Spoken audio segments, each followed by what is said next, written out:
hier, on s'était arrêté au moment où on avait expliqué les expériences d'interférence électron par électron à partir de la fonction d'onde. Alors, petite remarque par rapport à tout ça. Oui, Léo, je filme. Petite remarque, la fonction d'onde d'un électron et celle d'un photon, c'est pas la même, elles n'ont pas les mêmes propriétés. Là, je vous fais juste une description qui est une description, on va dire, sommaire vue de dessus. Après, il y a tout un tas de détails dans lesquels je ne rentre pas et dans lesquels le programme ne vous demande pas de rentrer. Un détail dont vous avez peut-être entendu parler, c'est la distinction entre les bosons et les fermions, par exemple, qui ne sont pas des particules qui n'ont pas les mêmes caractéristiques. Je ne rentre pas dans ces détails-là dans le cours, c'est normal, parce que c'est pas au programme. Ok. Donc du coup, nous, ce qu'on a, c'est juste une interprétation de ça, une compréhension de ce phénomène, et c'est tout. Vous n'avez pas à calculer la fonction d'onde dans ce cas-là, c'est pas du tout ce qu'on vous demande. Alors par contre, autre chose qu'on va faire à partir des expériences de type Fang-Jung, on va poser l'inégalité d'Heisenberg spatiale. Donc là, le principe, c'est le suivant. Vous refaites l'expérience d'hier où vous envoyez un électron, mais vous l'envoyez à travers une seule fente, il n'y a plus de deux fentes. Et vous mettez un écran, et puis vous reconstruisez, en comptant, vous faites l'expérience un très très grand nombre de fois, et vous reconstruisez en fonction de la position transverse le nombre d'impacts. D'accord ? Donc du nombre d'impacts, vous allez pouvoir remonter à la probabilité d'avoir un impact à une position donnée, et donc vous allez pouvoir remonter à la grandeur module carré de la fonction d'onde, à cette grandeur-là. D'accord ? Donc là sur x, ici, là je dessine l'écran, et ce que vous allez voir dans l'expérience, c'est des impacts comme ça, là il a beaucoup d'impacts dans cette zone-là, puis là de moins en moins d'impacts, puis là presque plus d'impacts, comme ça. Un truc qui ressemble un peu à ça. Tac, tac. D'accord ? Et de cette figure-là avec les impacts, vous reconstruisez cette courbe-là. Alors sur cette courbe-là, on voit deux choses. La présence d'un pic, ici.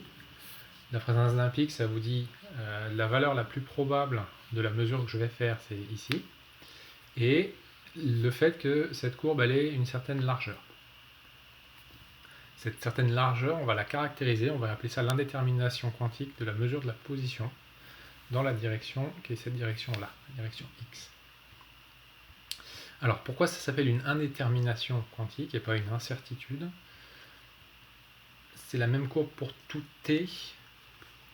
Oui, là je suis en train de... Enfin, en fait j'ai fait... si vous voulez, alors attendez. La mesure me révèle le module de psi carré. D'accord ? Par contre, la fonction d'onde, en fait, tant que je ne l'ai pas mesurée, je peux la caractériser à un endroit donné. Si je fais la mesure, je vais déclencher un impact. Et cet impact-là aura une certaine probabilité de se trouver à un endroit donné. Donc pour faire le tracé, j'ai besoin de faire 50 millions de fois l'expérience. Mais une fois que j'ai le tracé, que j'ai retrouvé quelle était la fonction d'onde, je peux l'appliquer à un instant donné, à une position donnée. D'accord ? Et les quatre variables, c'est les trois variables spatiales et la variable temporelle. C'est bon ? Alors, donc, je disais, le delta x, c'est la même notation que les incertitudes expérimentales qu'on a vues en TP, mais c'est pas du tout la même signification. C'est pas du tout la même signification parce qu'en fait, ce qu'il faut comprendre avec cette courbe-là, c'est que maintenant, si je pars d'un écran qui est avec ici la position x0 là, qui correspondait à mon max, si je fais une expérience, il va se passer ça. Je vais avoir un impact. Puis si je fais une autre expérience juste après, il va se passer ça. Je vais avoir un autre impact. D'accord ? Et en fait, les impacts que je vais obtenir, je peux les relier à cette courbe-là. Par contre, je peux mesurer la position de chaque impact de façon, a priori, en supposant que j'ai un appareil de mesure parfait, la position elle-même, je peux la mesurer de façon extrêmement précise. D'accord ? Donc le delta x, l'incertitude que vous avez en TP, ça serait, j'ai fait une mesure et cette mesure est entachée d'erreur. Ce delta x là d'indétermination, c'est pas du tout la même chose, c'est je fais une expérience et j'ai une certaine chance d'avoir l'impact orange, et j'ai plus de chances d'avoir l'impact orange que d'avoir l'impact noir. Et je vais caractériser ce petit surplus de chance d'avoir l'impact orange par rapport à l'impact noir.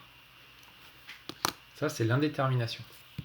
Alors après, je vous ai mis dans le poli de cours la formule qui donne l'indétermination, que je vais vous remontrer, je vais l'avoir mis là. Elle est dans le poli de cours. Je vais trop vite là. Ici, cette formule-là, donc valeur moyenne de x au carré moins valeur moyenne de x le tout au carré. Comment on trouve cette formule? Alors il faut faire un peu de théorie de la mesure, ce qui n'est pas du tout au programme. C'est un peu le problème de ce chapitre, c'est qu'il y a beaucoup de choses, et parmi ces beaucoup de choses, il y a beaucoup de choses qui ne sont pas au programme. C'est pour ça que c'est un chapitre un peu, qui est un peu plus bancal que par exemple les chapitres de méca où tout est bien carré. Là, il y a, je vous ouvre des portes, mais je ne peux pas aller beaucoup plus loin. D'accord? Donc, l'idée de ce truc-là, de cette formule-là, c'est quand même une idée qui est assez simple à comprendre. Qu'est-ce que c'est la valeur moyenne de x au carré? Ça va vous donner l'endroit où vous êtes, en moyenne, celui-là. Qu'est-ce que c'est la valeur moyenne de x carré avec le carré dedans? Ça va vous donner la dispersion. Et donc vous retrouvez, ça va être la dispersion des mesures, ça va être l'endroit du pic. Et vous allez retrouver un écart à la dispersion. C'est un petit peu comme un écart statistique. En fait. Alors du coup, si on revient là, donc nous, on va très rarement avoir besoin de calculer ce truc-là. Par contre, on va se servir de cette idée-là pour comprendre d'où vient l'inégalité d'Heisenberg. Alors pour ça, on fait l'expérience suivante. On reprend une fente avec une largeur petit a donnée, et puis on envoie, par exemple, un électron avec une certaine quantité de mouvement comme ça.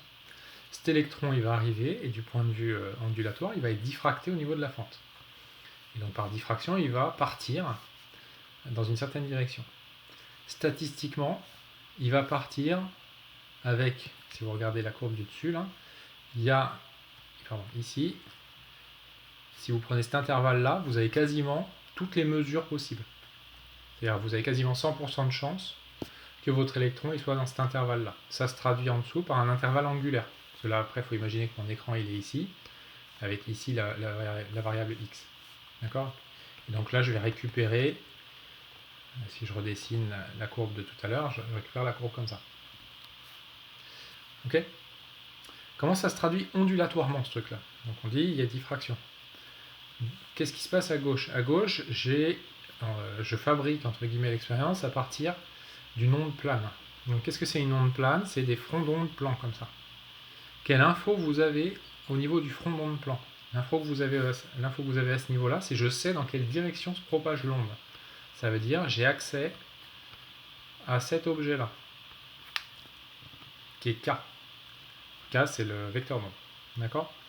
Et de la connaissance de cet objet-là, eh ben, je peux connaître la quantité de mouvement de l'onde associée, et donc la quantité de mouvement de la particule si je raisonne avec une particule. Arrivé au niveau de la fente, il y a diffraction. Donc la figure ici avec des fronts d'onde plans est complètement modifiée, et vous récupérez la figure de droite avec en particulier des fronts d'onde un petit peu tordus comme ça. D'accord? Dans la partie de gauche, vu que j'ai des fronts d'onde plans, si je vous dessine des fronts d'onde comme ça et que je vous demande où est la particule, vous ne pouvez pas répondre. Parce que vous n'avez aucune raison de privilégier ce point-là par rapport à ce point-là. Donc ici, à gauche, on ne sait pas où est la particule. Par contre, on sait où elle va. Elle va de gauche à droite. Alors qu'à droite, c'est un peu différent. À droite, on a quand même une assez bonne indication de, entre guillemets, où est la particule, parce qu'on peut suivre ici, on peut reconstituer ici un espèce de cône, là, comme ça, dans lequel, statistiquement, il y a de très fortes chances de retrouver la particule. Donc la particule, elle est, entre guillemets, localisée, alors qu'à gauche, la particule a été délocalisée. Par contre, ce que je gagne en localisant la particule, c'est-à-dire en sachant qu'elle est dans cette région-là de l'espace, ben je le perds parce que je ne sais pas dans quelle direction elle va. En particulier, elle peut aller soit vers le haut, soit vers le bas. Et si elle va vers le haut, ça veut dire qu'elle a une composante de la quantité de mouvement dans ce sens-là. Si elle va vers le bas, elle a une composante de la quantité de mouvement dans ce sens-là. C'est pas du tout la même chose. D'accord? On va essayer d'évaluer ce truc-là en se plaçant au cas limite. Le cas limite, c'est le cas qui correspond au cône central de diffraction. Donc c'est le petit schéma qui est fait en dessous. et qui est de dire on va chercher la valeur de ce truc-là quand ici je suis à la limite je suis au premier zéro de la diffraction. Pour ça, on peut évaluer l'angle. Donc ça, c'est un truc qu'on a fait en physique des ondes. Alors sinus θ égale lambda sur A, c'est si la fente, c'est une fente rectangulaire, de longueur infinie. D'accord ? Donc ça se démontre en faisant la théorie de la diffraction. C'est une formule que je vous ai donnée en début d'année quand on a fait la diffraction, qui se démontre en faisant la théorie de la diffraction de Fraunhofer. Ok ? Par contre, vous, ce qu'il faut vraiment que vous reteniez, c'est juste entre guillemets l'ordre de grandeur. Donc l'ordre de grandeur, c'est θ égale lambda sur A. Plus l'ouverture est petite, meilleure est la diffraction. D'accord ? Donc cet angle-là, je le connais, c'est lambda sur A. Et du coup, je peux relier le P max ici à la valeur de la norme de P. La norme de P, c'est l'hypoténuse. D'accord ? On fait un petit calcul d'ordre de grandeur, donc on suppose que l'angle n'est pas trop élevé, et on arrive à delta Px égale P fois delta. Delta Px, c'est l'indétermination que je vais avoir sur Px. C'est-à-dire, je vais faire une mesure. Est-ce que la mesure de Px va être vers le haut ou vers le bas ? Quelle va être sa valeur ? Ok ? Et là, on dit que delta Px, vous voyez ça, on dit que c'est à peu près égal à ça. Pourquoi ? Parce que si je trace Px en fonction de x, ça c'est Px, ça c'est x, ben je vais avoir une valeur nulle ici, au centre, je vais avoir une valeur positive, et puis une valeur négative. Et moi, ce qui m'intéresse, c'est grosso modo cette longueur-là. Vous ne comprenez pas pourquoi on dit que Px max c'est environ delta Px. En fait, delta Px, c'est vous faites une mesure, vous faites plein de mesures, et vous regardez la distribution de ces mesures. D'accord ? Donc en ordre de grandeur, si Px il est compris entre 0 et Px max, que vous faites la distribution de ces mesures, delta Px, ça va être à un préfacteur près Px max. D'accord ? Le préfacteur, je ne m'y intéresse pas, je fais juste un raisonnement d'ordre de grandeur. Ça peut pas être Px max cube, par exemple, c'est pas possible. Mais je dis pas si, c'est peut-être un demi, un quart, un tiers, peu importe. Ça répond à votre question, Hugo, ou pas ?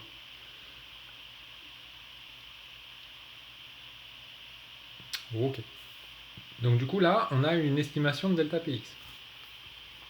On va revenir juste après. Ensuite, on fait une estimation de delta x. Alors l'estimation de delta x, on se place, je vais changer de couleur, on se place là en fait. Ce qu'il faut comprendre, c'est, on imagine qu'on fait l'expérience pas à l'écran qui est tout au bout, mais juste là. Donc si on fait l'expérience juste là, la probabilité que votre électron soit ici, dans cet intervalle-là, c'est facile, c'est 0.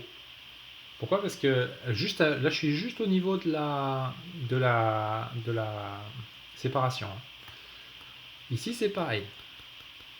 Donc, si je mesure la position de l'électron, imaginez, je fais un capteur qui me donne la position de l'électron, je vais pouvoir mesurer une position qui va être dans cet intervalle-là.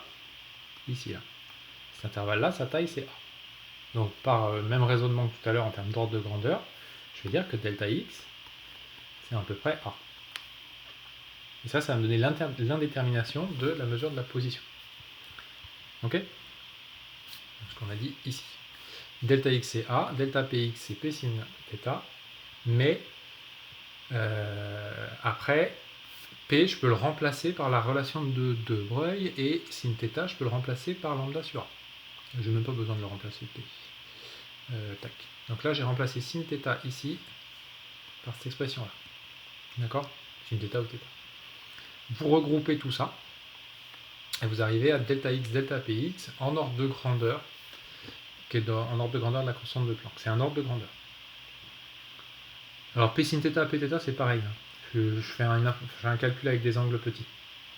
Et les facteurs 2, je fais tout sauter, parce que je fais un calcul d'ordre de grandeur. D'accord ? Moi, ce qui m'intéresse, c'est juste l'ordre de grandeur, là, pour établir ça. Et ce que je veux juste que vous compreniez, c'est, en gros, plus A est petit, ici, plus le cône orange va être ouvert. Donc si le cône orange est ouvert, ça veut dire que la particule, elle peut partir vers le haut ou vers le bas. Donc il y a une grande indétermination sur la direction sur le mouvement de votre particule dans la direction x. Au contraire, plus A est grand, plus la particule elle va aller tout droit. Et si la particule va tout droit, ça veut dire que je sais très bien qu'elle ne va pas ni en haut ni en bas. Donc j'ai une très faible indétermination sur sa quantité de mouvement, la composante de sa quantité de mouvement suivant x. Mais h est en 10-34, en quoi ce n'est pas précis? C'est les préfacteurs que j'ai pas identifiés. D'accord? Est-ce que c'est un facteur 1,5, un tiers, un quart? C'est ça qui est important. Par contre, la puissance de 10, elle est importante. Dans un raisonnement d'ordre de grandeur, vous raisonnez en puissance de 10. Ok? Alors après, donc ça c'est juste un petit raisonnement qui vous fait le lien entre la théorie de la diffraction et qu'est-ce qui se passe en termes de passage d'une particule. Après, la généralisation, c'est l'inégalité d'Heisenberg elle-même, qui se démontre à partir des postulats de la mécanique quantique, et pas au programme, encore une fois, et qui dit ça. Donc si vous avez un axe donné, comme ça, à une dimension, ou x comme ça, si vous faites une mesure, donc vous faites une expérience, et un des éléments de l'expérience, c'est je vais mesurer une position, ça c'est x. Donc vous allez mesurer une position. Cette mesure, elle va être associée à une indétermination delta x sur la position. C'est pas une incertitude, c'est une indétermination. Et si conjointement vous faites une mesure de la quantité de mouvement, donc en physique classique c'est une mesure de la vitesse, cette mesure va être associée à une indétermination sur la quantité de mouvement. Le produit delta x delta px il est supérieur à h bar. H bar c'est la constante de Planck réduite. C'est 1,10-34 joules secondes. Ok? Et ce truc-là, ça vous dit quoi? Ça veut dire que vous ne pouvez pas mesurer simultanément de façon parfaite la position et la vitesse d'une particule. Et ça, c'est assez important parce que ça contredit la notion de trajectoire. C'est-à-dire, si vous me parlez de ça, si vous écrivez une trajectoire, ça, c'est un truc qui est de la physique classique. Donc l'inégalité de Heisenberg, elle vous dit que la physique classique n'a pas... Enfin, elle ne dit pas qu'elle est fausse, mais elle dit que ça n'a pas de sens de caractériser la trajectoire d'une particule. Pourquoi ça n'a pas de sens? Parce qu'en fait, votre objet n'est pas une particule, votre objet se caractérise par une onde de probabilité de présence. D'accord? Pourquoi dans la quantité de mouvement, c'est la vitesse qu'on ne peut pas mesurer parfaitement et pas la masse? Parce que la masse, c'est une caractéristique scalaire de votre particule, c'est ce qui distingue les particules entre elles. Et ça, c'est un postulat de description de la matière, c'est que vous séparez les particules par leur masse quand elles sont au repos. Donc, en fait, vous n'allez pas vraiment vous allez la mesurer, mais indirectement. C'est un peu comme la charge d'un électron. Vous supposez que la charge de l'électron, elle préexiste avant que vous fassiez la mesure. Ok? Donc voilà, l'inégalité d'Heisenberg, normalement, vous avez dû en entendre parler un petit peu. Alors par contre, pour mettre ça en perspective, faut avoir en ordre de grandeur la valeur de la constante de Planck réduite, là, de 10-34, qui est là. Et ça va vous expliquer quand même pourquoi est-ce qu'à l'échelle de la physique classique, c'est pas trop grave. Pourquoi c'est pas trop grave? Parce qu'en fait, à l'échelle de la physique classique, vous allez, par exemple, imaginez que vous vouliez construire une trajectoire comme ça, en physique classique, et votre instrument de mesure, il n'est pas capable de distinguer deux points distants de 1 mm l'un de l'autre. D'accord? Même si j'ai une indétermination au final sur la position qui est de 1 mm, si ici vous mettez 1 mm, ici à droite j'ai 1,10-34, donc là je vais avoir 1,10-31. C'est-à-dire l'indétermination sur delta px c'est 1,10-31, c'est un poids ici, ça se voit très bien. D'accord? Vous prenez une masse de 1 kg, ça fait 1,10-31 mètres par seconde. C'est-à-dire qu'il faudrait que vous ayez un instrument de mesure qui soit capable de descendre 31 décimales, à la 31e décimale. Et donc ça, c'est complètement noyé. Ça, c'est à l'échelle macroscopique. Donc à l'échelle macroscopique, ça ne se voit pas. Par contre, là où ça va se voir, c'est quand vous allez avoir ça qui est petit et ça qui est grand. Ça petit, ça va être en physique atomique. Ça grand, ça va être, par exemple, quand vous allez commencer à accélérer des charges. D'accord? Et là, les deux effets, ils vont aller dans le... là, vous allez avoir un effet qui va être important. Alors nous, on va se servir de l'inégalité d'Heisenberg pour regarder ce qui se passe du point de vue énergétique dans deux situations modèles, qui est la particule dans un puits de potentiel et l'oscillateur harmonique. Donc qu'est-ce que c'est que la particule dans un puits de potentiel? En physique classique, c'est vous avez un profil d'énergie potentielle qui est tracé ici, et ce profil, alors si je continue le dessin, il est comme ça. Tac, ici et puis ici aussi. D'accord? Donc si vous vous rappelez vos cours de mécanique qu'on a fait en début d'année, on a dit ok, je trace l'énergie mécanique, vous supposez que le système il est conservatif, et vous dites la zone accessible c'est EM, il faut que j'ai EM qui soit supérieur à EP. Donc ça veut dire tout ça, c'est interdit. D'accord? Ça c'est en mécanique classique. Si le puits de potentiel il est infini, on va garder cette idée-là. Donc on va dire on contraint la particule à rester dans l'intervalle spatial ici 0L. D'accord? Alors comment on fait ça techniquement? Je vous montrerai ça un tout petit peu après. Quelle est l'énergie mécanique de la particule? L'énergie mécanique de la particule, c'est la somme de son énergie cinétique et de son énergie potentielle. Et ici, l'énergie potentielle, là, c'est 0. Donc j'ai EM égale EC. Et partant de ça, je vais essayer d'évaluer EC. Et je vais essayer de voir ce qui se passe quand on fait ça. Alors pour évaluer EC, je vais évaluer l'énergie cinétique moyenne. Donc l'énergie cinétique moyenne, c'est 1 sur 2m. Alors px carré, donc EC, je vous l'aurais écrit, c'est 1 demi de mv carré. Donc ici c'est mvx carré. Je suppose la particule non relativiste, donc ça fait 1 demi de m, px sur m au carré, d'où l'expression qui est ici. Et je passe en valeur moyenne. D'accord? Alors, spatial. Ce que je sais, c'est que ma particule, elle est comprise dans cet intervalle-là, entre 0 et L. Donc je sais que si je fais une mesure, j'aurai une indétermination spatiale qui sera plus petite que L. Je ne connais pas sa valeur, mais je sais que ce sera plus petit que L. Si j'utilise l'inégalité d'Heisenberg, j'en déduis que delta Px, lui, sera plus grand que h bar sur L. Et je vais relier delta Px à l'énergie cinétique. Donc pour ça, je repars de la définition que je vous ai donnée tout à l'heure de l'indétermination. Je l'élève au carré. Ça donne cette ligne-là, ici. Là. Et ce que je dis, c'est que ce terme-là, il vaut 0. Pourquoi ce terme-là, il vaut 0? Parce que la particule, elle a autant de chances d'aller à gauche, enfin de gauche à droite ou de droite à gauche. D'accord? Donc en moyenne, ça fait 0. C'est un petit peu comme quand on avait fait l'agitation thermique. La valeur moyenne de la vitesse, c'était 0, mais la valeur moyenne du carré de la vitesse, c'était pas 0. Voilà, c'est le même argument. Et donc le delta Px, c'est valeur moyenne de Px carré. Et donc si je remplace, ici, j'ai plus qu'à remplacer par h bar, enfin par ce terme-là. Donc j'en déduis que la valeur moyenne de l'énergie cinétique, c'est supérieur à ce terme-là. Ce qui veut dire que je ne peux pas avoir une particule d'énergie cinétique nulle. Ça, c'est cohérent avec ce que j'ai dit tout à l'heure. Si vous aviez une particule d'énergie cinétique parfaitement nulle, ça voudrait dire que sa vitesse est nulle. Si sa vitesse est nulle, ça veut dire que vous êtes capable de la localiser parfaitement. Et donc là, vous arrivez au moment où vous êtes capable de mesurer conjointement position et vitesse, ce qui viole l'inégalité de Heisenberg. Alors pour voir l'intérêt de ce calcul, on fait deux ordres de grandeur. Premier ordre de grandeur, pardon.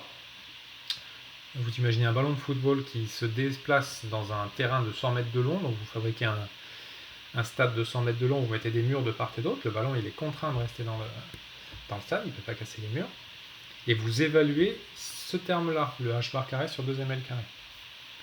Si vous faites ça, ça vous donne une énergie cinétique minimum de 10-62 joules, ce qui correspondrait à une vitesse du ballon de 10-36 mètres par seconde. D'accord ? Donc cette vitesse minimum, elle est très faible devant la vraie vitesse du ballon, entre guillemets. Donc du coup, vous n'allez jamais être capable de détecter ça, cette énergie cinétique minimum. Par contre, maintenant, vous prenez le même ordre de grandeur, mais vous faites ça avec un électron qui est contraint de rester dans l'environnement d'un atome d'hydrogène. Donc là, les ordres de grandeur, c'est la masse de l'électron, 9-10-31, et c'est grosso modo la taille de l'atome, 1 angstrom. Bah, si vous faites ce calcul-là, vous arrivez à, en ordre de grandeur, 3,4 électronvolts. Et 3,4 électronvolts, vous le comparez à une grandeur que vous connaissez, c'est 13,6 électronvolts. Ça, c'est l'énergie d'ionisation de l'atome d'hydrogène. Et donc ça vous dit que c'est le même ordre de grandeur. Et donc si c'est le même ordre de grandeur, ça vous dit qu'il faut faire un traitement quantique de l'atome d'hydrogène. Donc si vous faites un traitement où vous dites que l'atome d'hydrogène, c'est un proton et un électron qui tournent autour, pardon. Si vous faites ça comme traitement, là je suis en train de faire un traitement classique.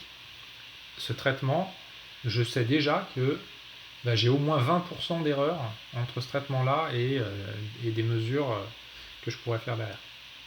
D'accord ? Et c'est là que c'est important de faire ce calcul d'ordre de grandeur, parce qu'il va vous dire si pour traiter ce problème-là, on peut se placer dans le cadre de la mécanique classique ou pas. Et après, vous pouvez transposer ça à toutes les échelles. Et ça vous donne un cadre pour dire, voilà, ce problème-là, j'ai besoin de le traiter en mécanique classique, celui-là, il faut que je fasse différemment. Si vous tombez sur un truc trop faible, comme le cas du ballon de football, c'est pas la peine de résoudre l'équation de Schrödinger pour le ballon de football. Vous n'avez pas besoin de ce cadre-là. Ça sert à rien. Par contre, si vous faites le PFD pour l'électron, finalement, vous faites un truc, dans ce problème-là, vous faites un truc qui ne tient pas bien la route. Ok ? Deuxième situation, un peu plus technique, on rajoute un terme d'interaction. Parce qu'en fait, là, dans le calcul que je viens de poser, avec l'atome d'hydrogène, non Léo, dans le DM, l'énergie cinétique n'est pas fausse, parce que dans le DM, votre électron, il n'est pas contraint à... Enfin, il ne tourne pas autour d'un proton, il vient de très loin et il va très loin. Donc dans le DM, le traitement classique, il tient. L'échelle de distance n'est pas la même. D'accord ? Ce qui est important, c'est aussi cette échelle-là. Là, en fait, le traitement quantique, il devient important quand vous confinez votre particule dans une région petite de l'espace. Petite, le petit, c'est par rapport à sa longueur d'onde de De Broglie, en fait, pour simplifier. Là, je fais un traitement énergétique, mais je pourrais faire le même raisonnement avec la longueur d'onde de De Broglie. Vous comparez la taille dont vous disposez avec la longueur d'onde de De Broglie, et puis vous dites si, vous voyez du coup si c'est classique ou pas. Ok ? Du coup, alors là, le raisonnement il est un peu biaisé parce que quand je traite l'atome d'hydrogène, en fait, l'électron, pourquoi est-ce qu'il reste autour de l'atome d'hydrogène ? Il y reste parce qu'il subit l'interaction attractive de Coulomb. Donc du coup, il y a un potentiel. Donc finalement, si je remonte en arrière, ici, l'énergie potentielle, elle ne vaut pas 0. D'accord ?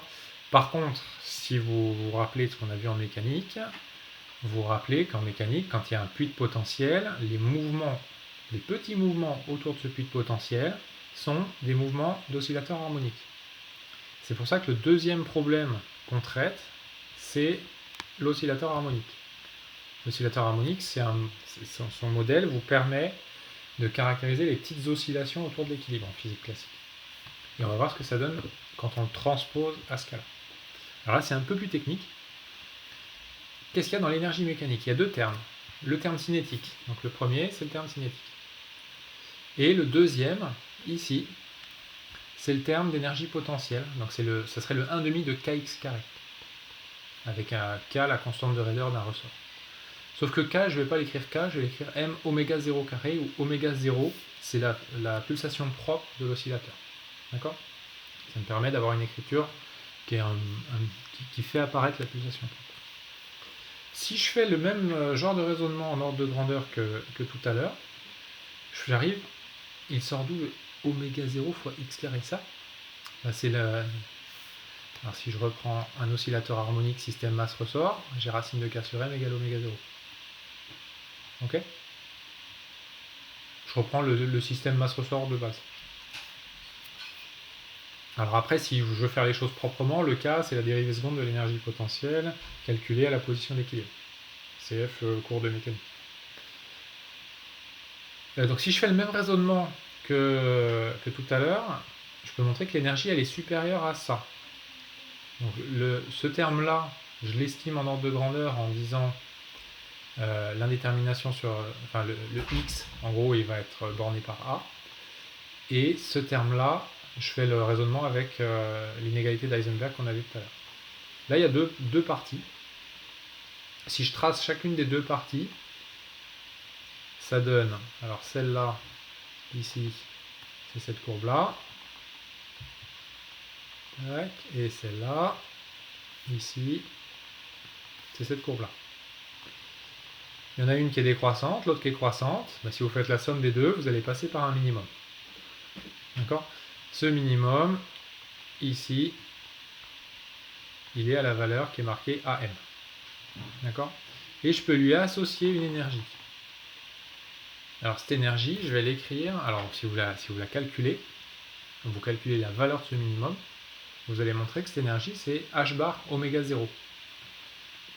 Oméga 0, je vous rappelle, c'était la pulsation propre du ressort. Donc l'énergie, elle est supérieure à H bar oméga 0.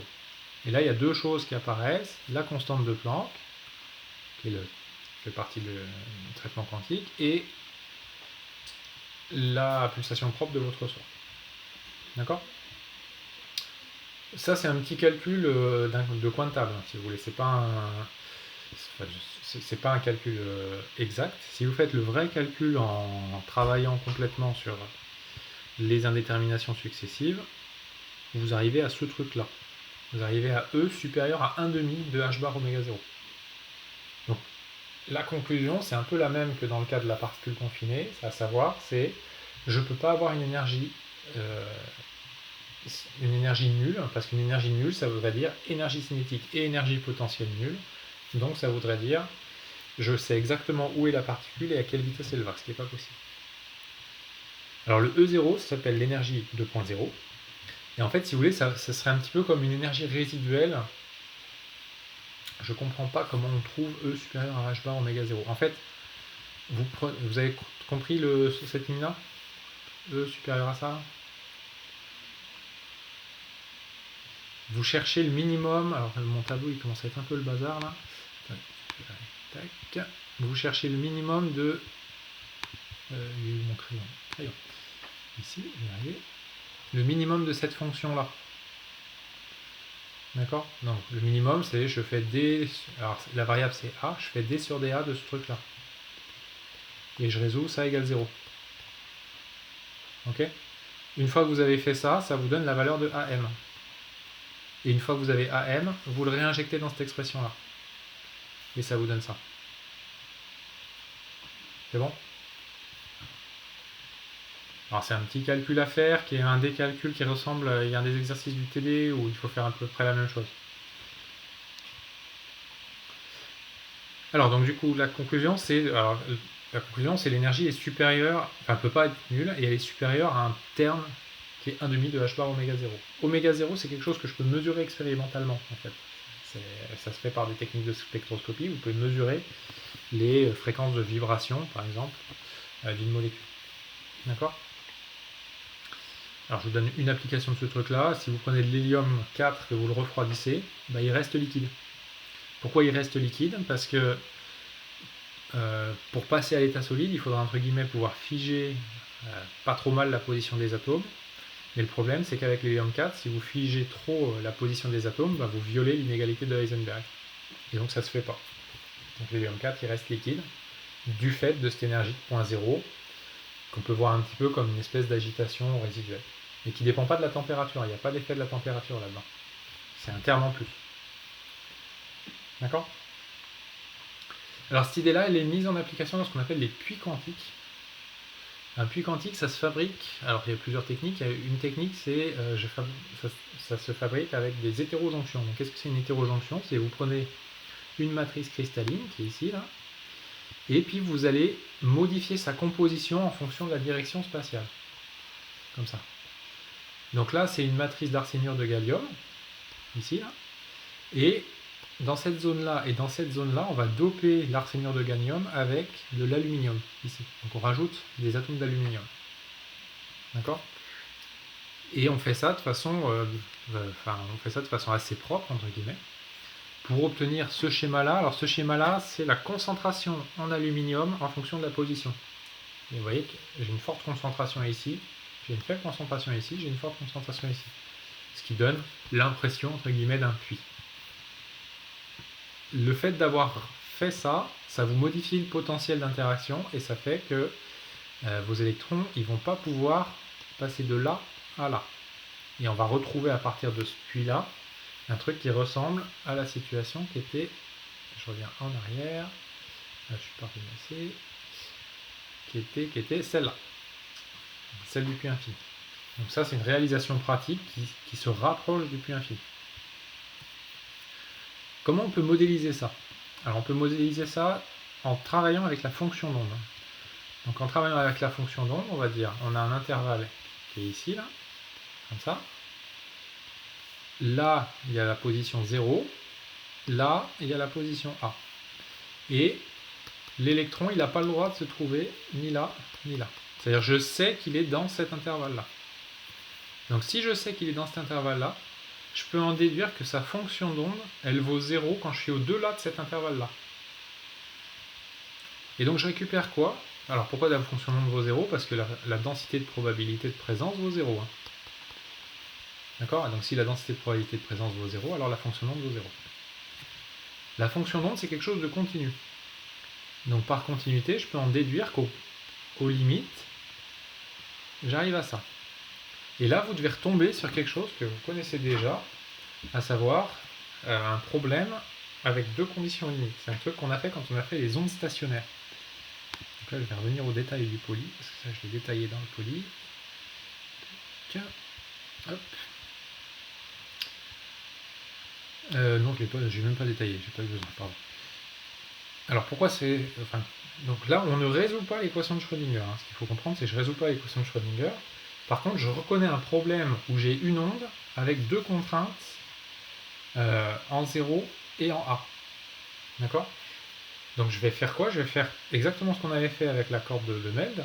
Je vais dire, ok, j'ai une onde stationnaire avec deux contraintes.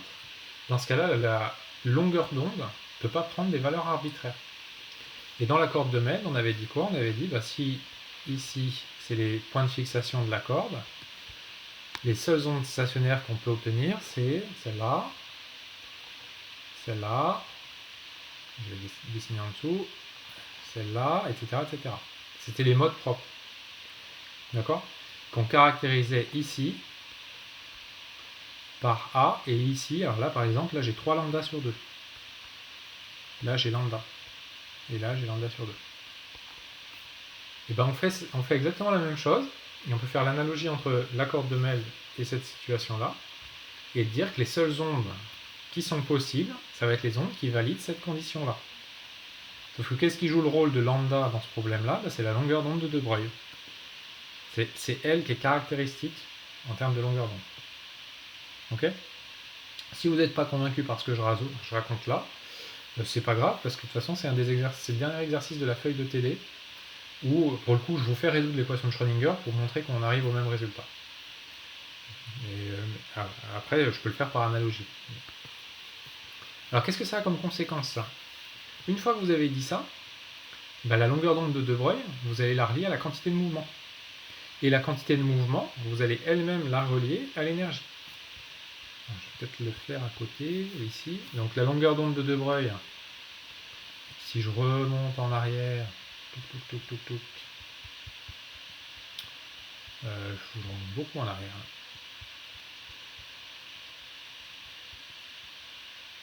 J'ai perdu mon papier, c'est encore avant.